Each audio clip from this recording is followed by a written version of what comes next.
हिमाचल कांग्रेस में बड़े बदलाव के संकेत। प्रदेश अध्यक्ष कुलदीप राठौर का बड़ा बयान, कहा संगठन की बेहतरी के लिए जरूरी होता है परिवर्तन।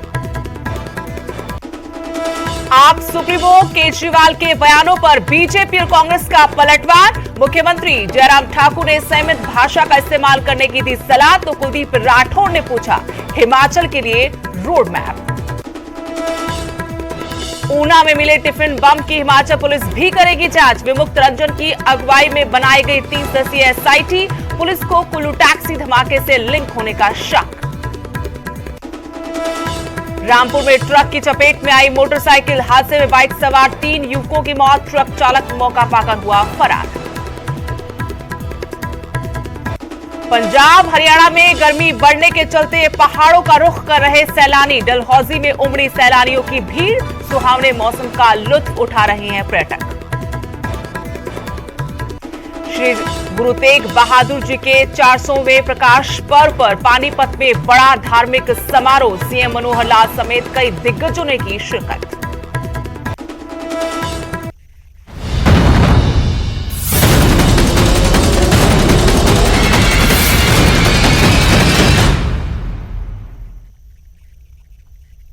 नमस्कार, स्वागत है आपका। आपके साथ मैं हूं स्तेश नैन मोर। बुलेटिन की शुरुआत करेंगे बड़ी खबर के साथ। ऊना से बड़ी खबर, जहां टिफिन बम मिलने के मामले में हिमाचल पुलिस भी जांच करेगी। जी हां, इस मामले की जांच हिमाचल पुलिस भी करेगी। पुलिस ने जांच के लिए एसआईटी का गठन किया है। विमुक्त रंजन, प्रवीण धीमान, सागर चंदन एसआईटी में शामिल है। पुलिस को कुल्लू टैक्सी धमाके से लिंक होने का शक है।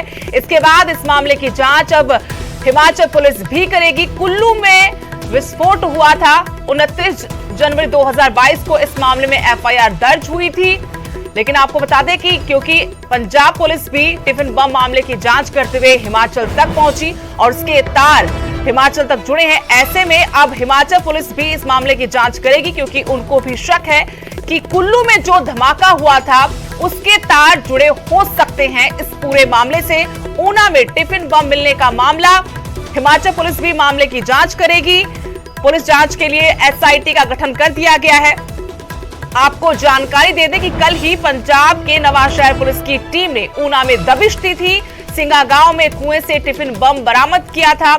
संदिग्ध सामान बरामद हुआ था। साथ ही गांव के एक युवक को भी पंजाब पुलिस ने गिरफ्तार किया है। बता दें, इसी गांव का एक युवक पंजाब के लुधियाना में पहले से गिरफ्तार किया जा चुका है। उसी की निशानदेही पर यहां पुलिस पहुंची थी। पुलिस ने दबिश दी थी। यहां के 80 साल पुराने एक कुएं के अंदर से संदिग्ध सामान बरामद किया था उसी निशानदेही पर, और एक अन्य युवक को भी गिरफ्तार किया पुलिस ने। लेकिन आपको बता दें कि हिमाचल पुलिस भी इस मामले की तफ्तीश करेगी। एसआईटी का गठन किया गया है क्योंकि पुलिस को शक है कि कुल्लू में जो धमाका हुआ था, जिस पर 29 जनवरी 2022 को एफआईआर दर्ज हुई थी, उससे भी इस मामले के तार जुड़े हो सकते हैं।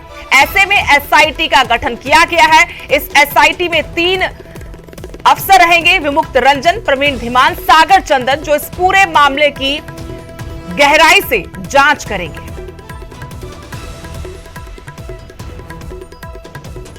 और जानकारी के साथ मेरे सहयोगी शिमला से रणबीर सिंह जुड़े हैं। रणबीर, काफी गंभीर ये मामला मोड़ लेता नजर आ रहा है। पहले पंजाब पुलिस की जांच और अब हिमाचल पुलिस भी कुल्लू धमाके से इस मामले को जोड़कर जांच करेगी। क्या कुछ जानकारी है? जी देखिए, ये मामला जो है बेहद जो है अब सख्ते में जो है यहाँ पर हिमाचल वासी है कि इस तरह की जो चीजें हैं यहाँ पर हिमाचल जैसी शांत वादियों में ये निकलने मिलना शुरू हो गई है। जिस तरह से रिकवरी हुई है डिफ्यूज एक्सप्लोसिव जो है बताया गया पुलिस की तरफ से कि वो जो बरामद हुआ था। लेकिन यहाँ पर ये जानना अहम हो जाता है कि कुल्लू में जो धमाका हुआ था कार में जनवरी महीने में, उससे किस तरह का इसका जो है संबंध जो है हो सकता है। ये पुलिस की तरफ से अभी साझा नहीं किया गया है कि आखिर वो क्या आधार था। क्या पंजाब पुलिस से जो कोई ऐसी सूचना मिली है हिमाचल पुलिस को कि क्या इसके जो तार है क्या उस धमाके में भी हो सकते हैं। ये जो है गुत्थी बनी हुई है। जब वो कुल्लू में जब ये मामला सामने आया था, हालांकि शुरुआत में ये बताया गया कि ये जो है हो सकता है कि जिलेटिन जो है इस्तेमाल इसमें किया गया हो। लेकिन यहाँ पर अभी थोड़ा इंतजार करना होगा कि शुरुआती तौर पर पिछले कल ही ये जब एसआईटी गठित की गई तो उसके बाद आज जो है ये जांच करेगी। और ये भी जानकारी मिली है कि पंजाब पुलिस के साथ मिलकर जो है इस पूरे मामले की जांच की जाएगी। सुदेश, चलिए रणबीर, नवाशहर से हमारे दूसरे सहयोगी शैलेंद्र कुमार भी जुड़े हैं, उनसे जानकारी लेंगे। शैलेंद्र, नवाशहर पुलिस कल हिमाचल गई थी। ऊना से सिंगा गांव के कुएं से काफी संदिग्ध सामान बरामद हुआ टिफिन बम मामले में, और अब हिमाचल पुलिस इस मामले की जांच करेगी। क्या पंजाब पुलिस ये जानकारी दे पाई है कि कोई ऐसा सुराग उनके हाथ लगा जिसके बाद हिमाचल पुलिस को कोई इनपुट दिया गया जिसके आधार पर इस एसआईटी का गठन किया गया है?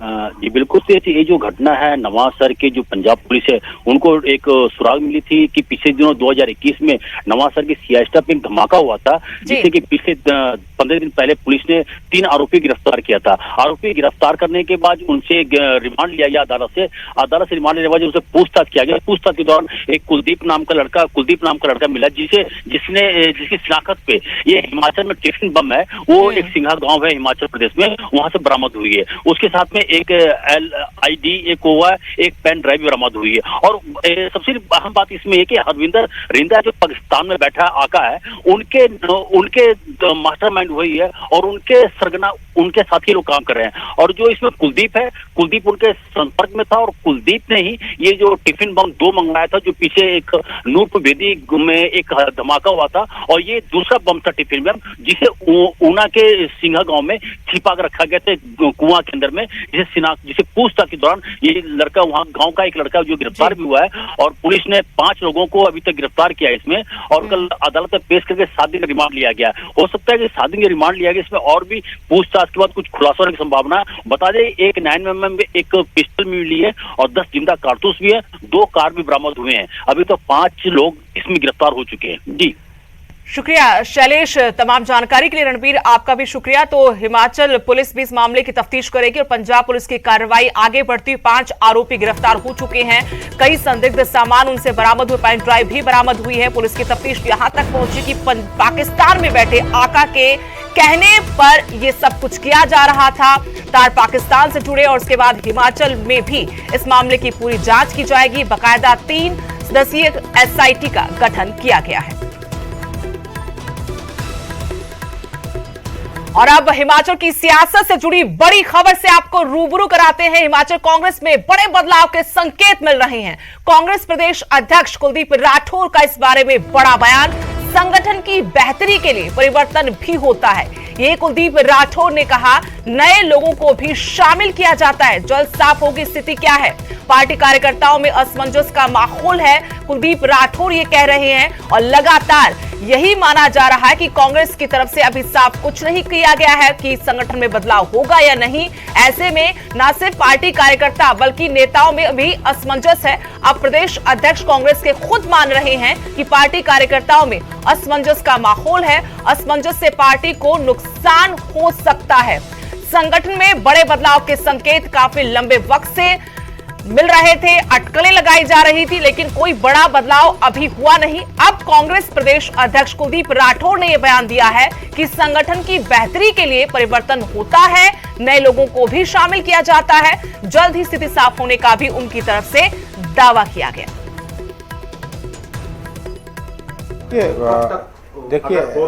देखिए ऐसा है कि संगठन की बेहतरी के लिए संगठन में नए लोगों को भी शामिल किया जाता है, जहाँ ज़रूरत होती है वहाँ परिवर्तन भी होते हैं।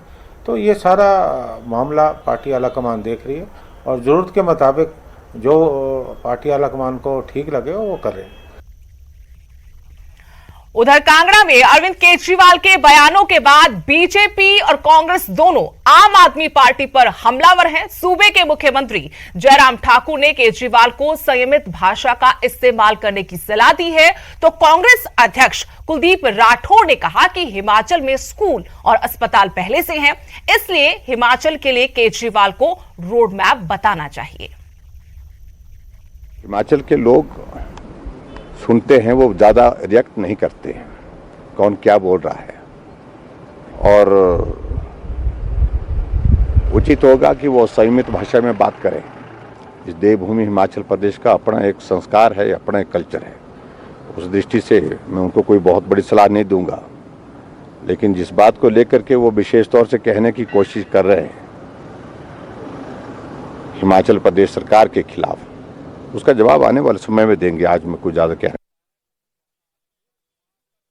हूं। यहाँ बने, यहाँ स्कूल भी बने, गांव-गांव में स्कूल है, यहाँ कॉलेज भी बने, यहाँ अस्पताल भी बने। कौन सी चीज़ है जो यहाँ बनी नहीं? तो मुझे लगता है कि ये ठीक है, वो अपनी पार्टी का यहाँ विस्तार करना चाहते हैं, लेकिन उसके लिए उनके पास कोई रोड मैप हो, वो बताएं ना। खाली आरोप लगाकर जो है वो अपने संगठन का, पार्टी का विस्तार नहीं कर पाएंगे। तो हिमाचल की सियासत में इन दिनों एक दूसरे पर जुबानी हमला बोला जा रहा है। मुख्यमंत्री जयराम ठाकुर ने पूर्व प्रदेश कांग्रेस अध्यक्ष सुखविंदर सिंह सुक्खू पर भी जुबानी हमला किया। सुक्खू ने आरोप लगाया था कि हिमाचल में दिल्ली से सरकार चलती है, जिस पर उन्होंने कहा कि पहले अपना और अपनी पार्टी का हाल देख ले, उसके बाद बयान दे। वो अपनी पार्टी का हाल देख लें पहले।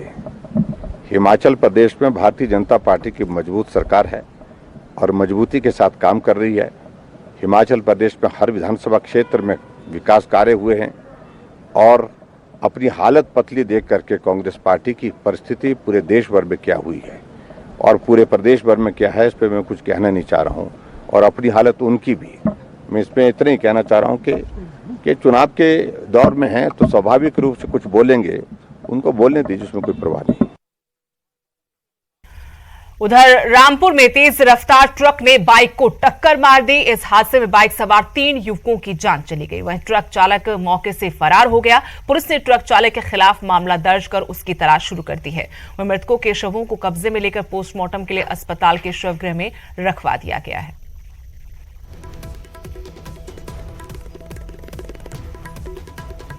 राजधानी शिमला में सफाई व्यवस्था चरमरा चुकी है। इस सफाई व्यवस्था को ठीक करने के लिए शिमला नागरिक सभा ने उपायुक्त कार्यालय के बाहर प्रदर्शन किया और आयुक्त नगर निगम को ज्ञापन भी सौंपा। नागरिक सभा ने शहर में सही से सफाई न होने का आरोप लगाया। सरकार पर निशाना साधते हुए नागरिक सभा ने कहा कि भर्ती पर रोक के चलते नगर निगम में सफाई कर्मचारियों के 245 से भी ज्यादा पद खाली पड़े हैं।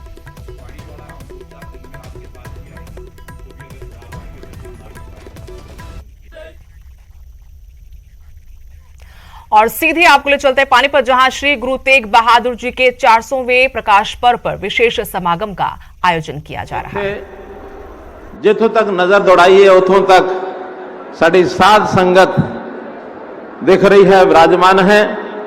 और अजे तो पता लग रहा है कि कुछ सड़कां जे जाम ने, अजे लोग इत्थे पहुंचे भी नहीं हैं। मैं से सब साध संगत नूं जी आयां नूं कहना, प्रणाम करना, सब दा स्वागत करना है। गज के बोलो सतनाम श्री वाहेगुरु, फिर बोलो सतनाम।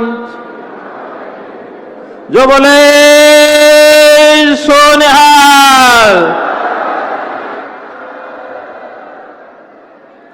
आज पानीपत दे इस ऐतिहासिक शहर विच न केवल ऐतिहासिक शहर बल्कि मैं कहांगा आज इस मैदान नूं ऐतिहासिक असी करता है। मैं अपनी गल करन तो पहला एक गल तुहाडे नाल साझा करना चाहना है कि क्यों ना इस मैदान का नाम असी गुरु साहब गुरु तेग बहादुर जी के नाम से रख दईए कि यह मैदान श्री गुरु तेग बहादुर जी का एक समागम स्थल इस तरह कहलावेगा।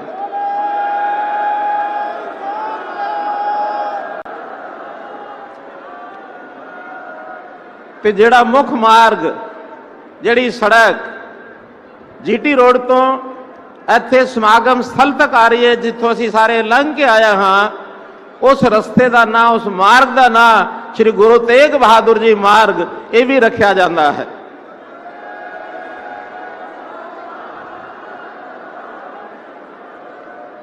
पानीपत एक ऐतिहासिक स्थान है।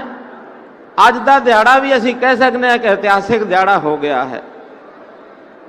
पानीपत ये वो शहर है जिथे प्रथम पातशाही गुरु नानक देव जी 1507 तो लेके 1515 तक दो बारी इत्थे पहली और दूसरी उदासी वेले उन्हां दा इत्थे आगमन होया ते उन्हां दे आगमन दे कारण ही इत्थों दी साध संगत ने इत्थे पहली पातशाही गुरुद्वारा यह भी स्थापित किया है।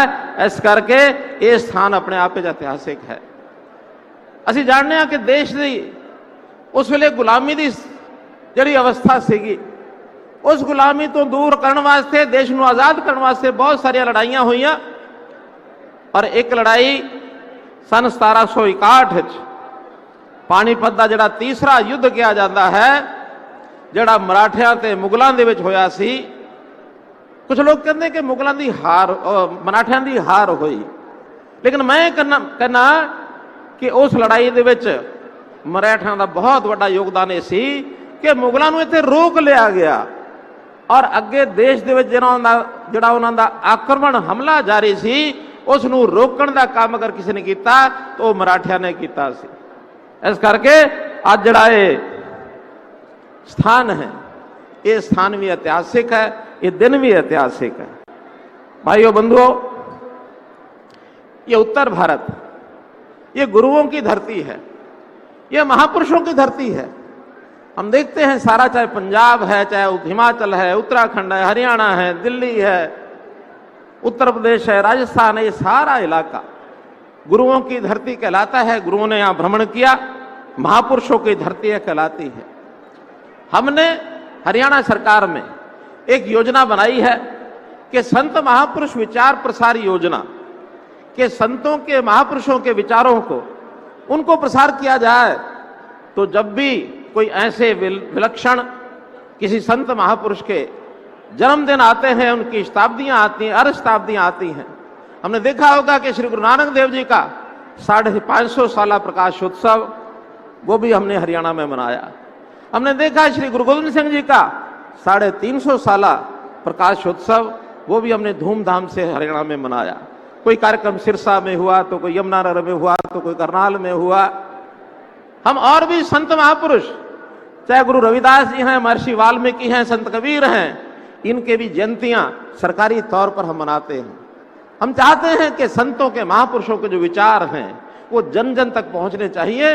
उनके जीवन की प्रेरणा ये हम सबको मिलनी चाहिए।